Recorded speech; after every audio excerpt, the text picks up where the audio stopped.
Hi guys, welcome back to our channel.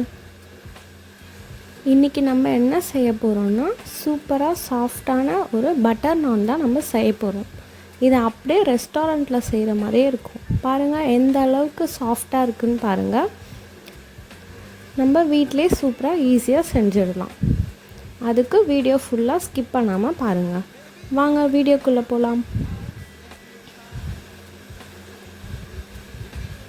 First ஒரு சின்ன பவுலில் வார்ம் வாட்டர் ஒரு அரை பவுல் அளவுக்கு சேர்த்துக்கோங்க. வெது வெதுப்பாக தான் இருக்கணும், ரொம்ப சூடாக இருக்கக்கூடாது. இந்த அளவுக்கு பொறுக்கிற அளவுக்கு இருக்கணும். இதில் ஒரு டீஸ்பூன் அளவுக்கு சுகர் சேர்த்துக்கலாம். ஏன்னா சுகர் சாப்பிட்டு தான் ஈஸ்ட் வளரும், அதனால் சுகர் சேர்த்துக்கலாம். நெக்ஸ்ட்டு ஈஸ்ட் ஒரு 1/2 டீஸ்பூன் நான் சேர்த்துக்கிறேன். சேர்த்து நல்லா மிக்ஸ் பண்ணி விட்டுருங்க.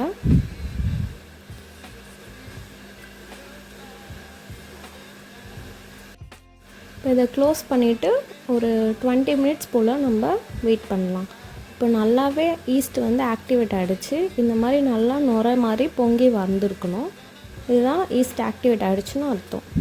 இதை நல்லா மிக்ஸ் பண்ணி உரமாக வச்சுக்கலாம். இப்போ மாவு பிசையறதுக்கு ஒரு பெரிய பாத்திரத்தில் நான் 1/2 கிலோ மைதா மாவு சேர்த்துருக்கேன். உங்களுக்கு எந்த ஃப்ளோர் வேணும்னாலும் நீங்கள் சேர்த்துக்கலாம்.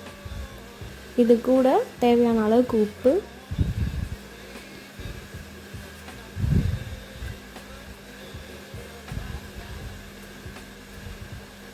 நெக்ஸ்ட்டு ஆயில் ஒரு 2 டீஸ்பூன் அளவுக்கு ஆயில் சேர்த்துக்கோங்க.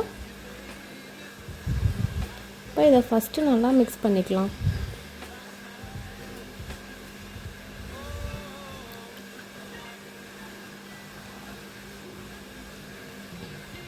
இது நல்லா மிக்ஸ் ஆனோடனே நம்ம ஆக்டிவேட் பண்ணி வச்சுருக்க ஈஸ்ட்டும் இது கூடவே சேர்த்துக்கலாம். சேர்த்துட்டு நல்லா கலந்து விட்டுக்கோங்க.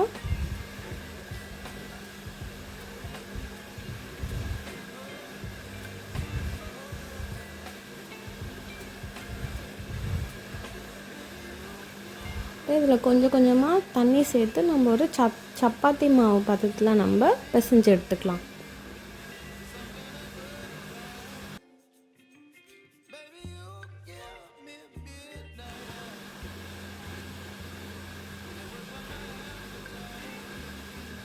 ஃபஸ்ட்டு கொஞ்சம் இந்த மாதிரி ஒட்டுற மாதிரி தான் இருக்கும். நம்ம தொடர்ந்து நல்லா பிசைஞ்சு வரும்போது இந்த அளவுக்கு நமக்கு சாஃப்டாக வந்துடும்.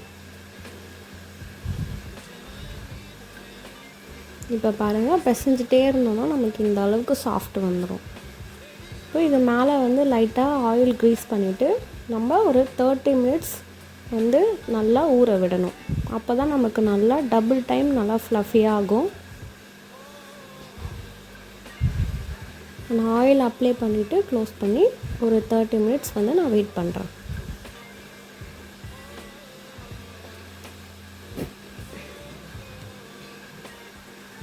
ஒரு 30 மினிட்ஸ் கழித்து பார்க்கலாம். எவ்வளோ ஃப்ளஃபியாக இருக்குது பாருங்கள் மாவு. பாருங்கள், இந்த அளவுக்கு நமக்கு உப்பி வந்திருக்கு. இந்த அளவுக்கு நம்ம ரைஸ் ஆனால் மட்டும்தான் நமக்கு நான் சூப்பராக வரும். இல்லைனா ஈஸ்ட் நம்ம சரியாக ஆக்டிவேட் பண்ணலன்னு அர்த்தம், ஃப்ளஃபி ஆகாமல் இருந்ததுன்னா. இப்போ இதை நம்ம திரும்பவும் நல்லா கொஞ்சம் ப்ரெஷர் கொடுத்து பிசைஞ்சு எடுத்துக்கலாம். ரொம்ப அழுத்த வேண்டாம், சாஃப்டாகவே பிசைஞ்சு எடுத்துக்கோங்க.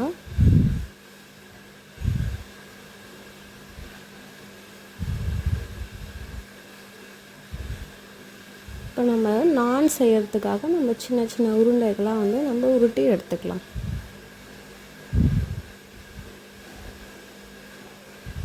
இப்போ நம்ம நான் செய்யறதுக்கு ஆரம்பிக்கலாம். ஃபஸ்ட்டு மாவு போட்டுட்டு அதுக்கு மேலே நம்ம உருட்டி வச்சுருக்க உருண்டைகளை சேர்த்துட்டு நம்ம நான் வடிவத்தில் நம்ம தேய்ச்சி எடுத்துக்கலாம். நான் நீட்டாகவே தேய்ச்சி எடுத்துக்கிறேன். உங்களுக்கு வேணால் நீங்கள் ரவுண்டாக கூட பண்ணிக்கலாம். நான் மாதிரியே பண்ணுறேன்.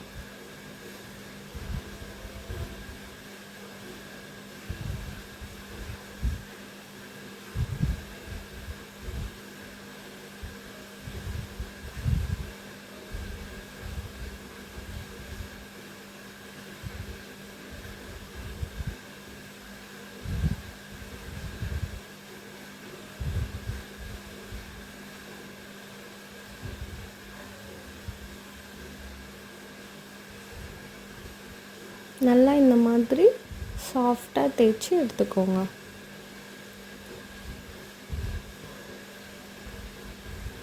இப்போ நம்ம தேய்ச்சி எடுத்ததை நம்ம சுட்டு எடுத்துக்கலாம். ஒரு தவாவை நல்லா ஹீட் பண்ணிவிட்டு அதில் நம்ம தேய்ச்சி எடுத்த மாவை விட்டு வெயிட் பண்ணோன்னா நல்லா மேலே ஃப்ளஃபியாகி வரும். நெக்ஸ்ட்டு நீங்கள் ஃப்ளேமில் காட்டுறதுனாலும் காட்டலாம். நான் வந்து திருப்பி போட்டு வேக வச்சுட்டு நெக்ஸ்ட்டு பட்டர் அப்ளை பண்ணிக்கிறேன். அவ்வளோதான். ஈஸியாக சிம்பிளாக நமக்கு சூப்பரான நான் வந்து ரெடி ஆகிடுச்சு. ஈஸியாக குழந்தைங்களுக்கு நீங்களே செஞ்சு தரலாம்.